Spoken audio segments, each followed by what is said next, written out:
အားလုံးမင်္ဂလာပါကျွန်တော်အခုပြောပြမယ့်အကြောင်းအရာကတော့တင်နဲ့အတူအိတ်ချင်တဲ့အခါအမျိုးသမီးကပြတတ်တဲ့လက္ခဏာ6ချက်ဆိုတဲ့အကြောင်းအရာပဲဖြစ်ပါတယ်ယောက်ျားနဲ့မိန်းမတွေကလိင်ဆက်ဆံရတာကိုကြိုက်နှစ်သက်ကြတယ်ဒါပေမဲ့တရားတစ်ခါမှာအမျိုးသမီးတွေကသူတို့ရဲ့ခံစားချက်ကိုရိုးသားပွင့်လင်းစွာခက်ခက်ခဲခဲပေါ်ပြရတာရှိပါတယ်အထူးသဖြင့်သူမတို့ရဲ့လိင်ပိုင်းဆိုင်ရာစိတ်ဆန္ဒကိုပေါ့အဲ့ဒီလိုပေါ်ပြတဲ့အခါမှာလည်းအငင်းပယ်ခံရမှာကိုစိုးရိမ်ကြောက်လန့်ကြပါတယ်အခွင့်အရေးရရင်သူတို့ရဲ့စိတ်လှုပ်ရှားမှုရဲ့နောက်ကိုပျော်ရွှင်စွာလိုက်တတ်ကြတယ်။ဒါကြောင့်သူမတို့ရဲ့စိတ်ဝင်စားမှုကိုဘေးဆန်ဆန်ဖော်ပြတာကိုယောက်ျားတွေကသဘောပေါက်နားလည်ဖို့လိုပါတယ်။မိန်းမတွေကပါဇက်ကတော့ပြောပြလိမ့်မရှိပါဘူး။အဲ့ဒီအစားအမူအရာနဲ့ပြတာကိုသင်ကမလွဲချော်ဖို့လိုပါတယ်။အခုပြောပြမဲ့သူမဟာ girlfriend ကိုရည်ညွှန်းပါတယ်။အိမ်အောင်တဲ့မိန်းမတွေအတွက်ပြောစရာမလိုဘူးထင်ပါတယ်။အိမ်အောင်တဲ့ယောက်ျားတွေကအကင်းပါသူကြီးလို့မှတ်ယူပါတယ်။အခုပြောပြမဲ့အကြောင်းအရာကတော့တင်နဲ့အတူအိတ်ချင်တဲ့အခါအမျိုးသမီးကဖော်ပြတတ်တဲ့လက္ခဏာတွေအကြောင်းပဲဖြစ်ပါတယ်။အဲ့ဒါတွေကတော့နံပါတ်1သူမဟာတင့်ကိုမကြာခဏထိတွေ့လာတယ်။မိမတယောက်ကတင့်နားမှာတက်နောက်တက်တာအနေထားနဲ့စိတ်ချယုံကြည်ရတဲ့အချိန်မှာတင့်ကိုစပြီးထိတွေ့ကင်တွယ်တာတွေလုပ်တတ်ကြတယ်။တင့်ရဲ့လက်မောင်းကိုသူမရဲ့လက်နဲ့အသာရပုတ်တတ်တာမျိုးလုပ်တတ်ကြတယ်။တင့်ရဲ့ရင်ဘတ်ကိုလက်ချောင်းတွေနဲ့ထိတွေ့ကစားတယ်။တင့်ရဲ့ဒူးကိုပုတ်တတ်ကစားတတ်တယ်။တကယ်လို့မိမကပူရင်းနှင်းလာပြီဆိုရင်အများဆုံးထိတွေ့တတ်တဲ့နေရာတွေကတင့်ရဲ့မျက်နှာလေပင်ပေါင်တွေကိုအများဆုံးထိတွေ့တတ်ကြတယ်။တင့်ရဲ့ထိတွေ့မှုကိုလည်းသူမကလက်ခံသူမရဲ့နောက်ကျောအောက်ဖက်နဲ့လက်မောင်းကိုမတိမတာထိတွေ့မှုကိုတက်တော့တက်တာလက်ခံလွှဲဖယ်တာမျိုးမလုပ်ပါဘူး။တင့်အနားမှာပုံမှန်အချိန်ထက်အကြာကြီးရပ်နေတတ်တယ်။ထိုင်တဲ့အခါပဲဖြစ်ဖြစ်အတူလမ်းလျှောက်တဲ့အခါပဲဖြစ်ဖြစ်တင်နဲ့အတူထိလူထိခင်ပူပူကက်ကက်ရှောက်တတ်ဒါကိုသင်ကမသိတာပဲဖြစ်ဖြစ်လှလူရှုတာပဲဖြစ်ဖြစ်ဖာတိဘာသာနေမယ်ဆိုရင်သူမဆက်မလုပ်ပဲရှီတိုးစူးစမ်းတာတွေကိုရပ်သွားပါလိမ့်နံပါတ်2သူမဟာလိင်ကိစ္စအကြောင်းပြောလာသူမမေကုန်းတွေမေးပြီးအကြံဉာဏ်တောင်းတယ်လို့မျိုးလုပ်တတ်တယ်တင်စကားပြောရင်လည်းသူမကလိုလာတဲ့ပို့ပြီးစိတ်ဝင်စားစွာနားထောင်တတ်တယ်သူမရဲ့အတွေ့အကြုံတွေကိုပုံမှန်လင်းလင်းပြောပြတတ်တယ်သူမရဲ့ခံစားချက်နာကျည်းချက်တွေကိုယုံကြည်စိတ်ချစွာမျှဝေခံစားလာတတ်တယ်။တင့်ရဲ့လိမ်မိုင်းဆိုင်ရာခံစားချက်ကိုလည်းမတိမတာမေးတတ်တယ်။တင်ပြောတဲ့စကားတိုင်းကိုစိတ်ပါလက်ပါနားထောင်နေတတ်တယ်။လိမ်မိုင်းဆိုင်ရာအကြောင်းကိုပြောပြဆွေးနွေးတာဟာသူမဟာတင့်ကိုစိတ်ဝင်စားကြောင်းနဲ့တင်နဲ့အတူအိတ်ချင်ကြောင်းတွေ့ဝိုက်ပြီးရီလာမြောင်းပြီးပြောဆိုလိုက်တာဖြစ်ပါတယ်။နံပါတ်3သူမဟာကိုဟန်အမူအရာကိုအသုံးပြုတယ်သူမရဲ့ခံစားချက်ကိုစကလုံးတွေနဲ့ဖုံးကွယ်ဖို့ကြိုးစားပေမဲ့ကိုဟန်အမူအရာကိုအသုံးပြုပြီးသူမရဲ့ခံစားချက်ကိုလှစ်ပြတတ်တယ်။တင်စကားပြောနေချိန်မှာသူမဟာကိုယ်ကိုင်းညွတ်ပြီးစိတ်ပါလက်ပါနားထောင်နေတယ်လို့မျိုးလုပ်တတ်တယ်။အဲ့ဒီအချိန်မှာသူမရဲ့သပင်ကိုကစားနေတတ်တယ်။တင့်ကိုမတိမတာထိတွေ့တာမျိုးလုပ်တတ်တယ်။ကိုချင်းထိမတပုတိပုတနေတာမျိုးလည်းလုပ်တတ်တယ်။သူမရဲ့အမူအရာတွေကသူမဟာမိမပိတကြောင်းဖော်ပြနေပါတယ်။တင့်စီကတခုခုမျှော်လင့်ပြီးလှုပ်ဆောင်နေတယ်ဆိုတာကိုသင်သတိပြုမိဖို့လိုပါတယ်။နံပါတ်4သူမဟာတင့်ကိုဖိတ်တယ်။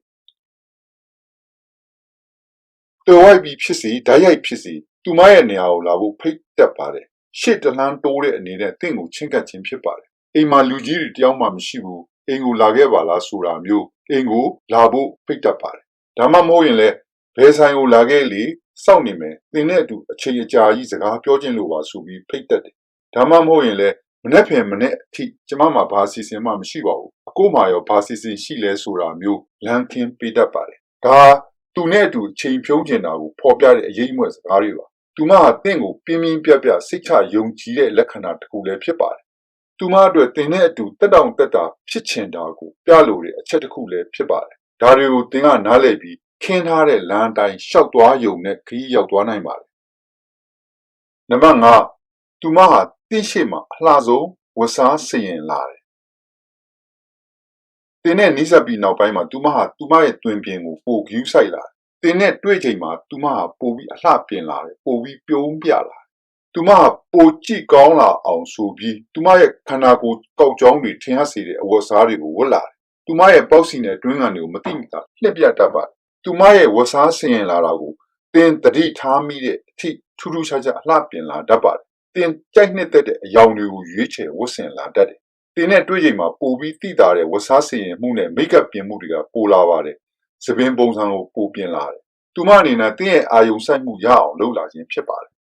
သူမထင်ရှားမြင်သာတဲ့ကောင်းမွန်တဲ့အဝတ်စားတွေကိုဂရုတစိုက်ရွေးချယ်ဝတ်ဆင်လာတတ်တယ်ပုံမှန်ထက်လည်းပိုပြီးမျက်နှာကိုအလှပြင်လာတာဟာတင့်စီကဂရုစိုက်မှုကိုလိုချင်လို့ဖြစ်ပါတယ်သူမရဲ့အကောင်းဆုံးအသွင်အပြင်ကိုအတိအမှပြုပေးပါချီးကျူးဖို့မမေ့ပါနဲ့တင့်အနေထားနဲ့သူမပေါ်နားလည်ပေးပြီးလိုအပ်တယ်လို့လိုက်ရောတာကိုလုပ်ပေးဖို့လိုပါတယ်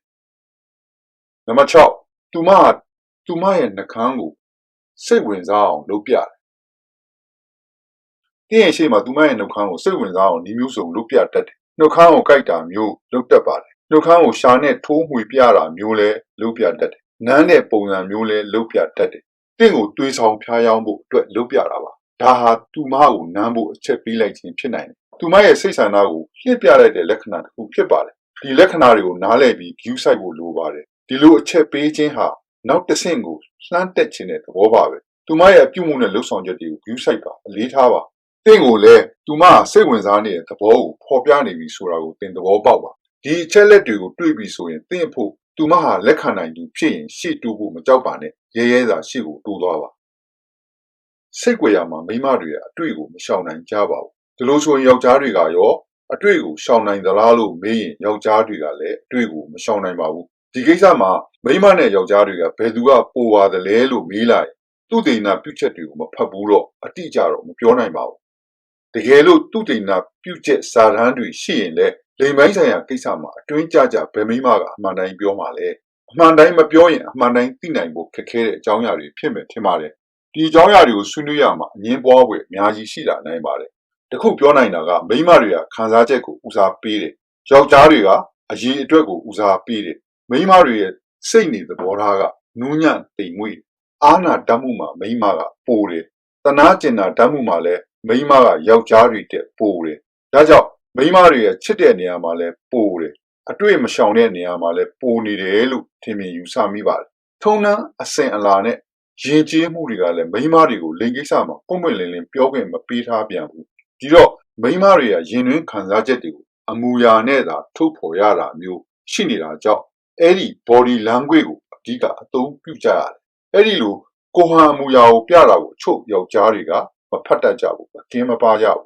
ဒီတော့သူတို့အဖို့ချစ်တဲ့လူနဲ့နီးစပ်ဖို့တဲ့အကင်းပါတဲ့လူနဲ့သာနီးစပ်ဖို့ပုံများနေပါတယ်ဒါတွေကမိမတွေအတွက်အခွင့်အရေးရရင်ထွက်ပေါက်ရှာဖို့ဖြစ်လာတယ်ချစ်တဲ့မိမကိုငွေပေးရုံနဲ့မလုံလောက်ပါဘူးမေတ္တာလည်းပေးပါအချစ်လည်းပေးပါအချိန်လည်းပေးပါတင်ဟာလိမ္မာပန်းတတ်တဲ့ယောက်ျားကောင်းတစ်ယောက်ဖြစ်ဖို့လိမ်မိုင်းဆိုင်ရာအကြောင်းအရာတွေကိုလည်းတက်သိနားလည်ဖို့လိုပါတယ်ဒါမှသာပျော်ရွှင်စရာကောင်းတဲ့အိမ်တော်ရေးတစ်ခုကိုတည်ဆောက်နိုင်ပါလိမ့်မယ်အစအဆုံးကြည့်ရှုအားပေးအတွက်ကျေးဇူးတင်ပါတယ်နောက်လွယ်လွယ်ကူကြည့်ရှုနိုင်ဖို့အတွက် subscribe ကိုတစ်ချိန်နှိပ်ပေးထားပါလို့မေတ္တာရက်ခံပါတယ် like နဲ့ share ကိုလည်းနှိပ်ပေးစေချင်ပါတယ်လူသားအားလုံးလွတ်လပ်ပျော်ရွှင်တဲ့ဘဝတွေကိုပိုင်ဆိုင်ကြပါစေလို့ဆုတောင်းလိုက်ပါတယ်အားလုံးကိုကျေးဇူးတင်ပါတယ်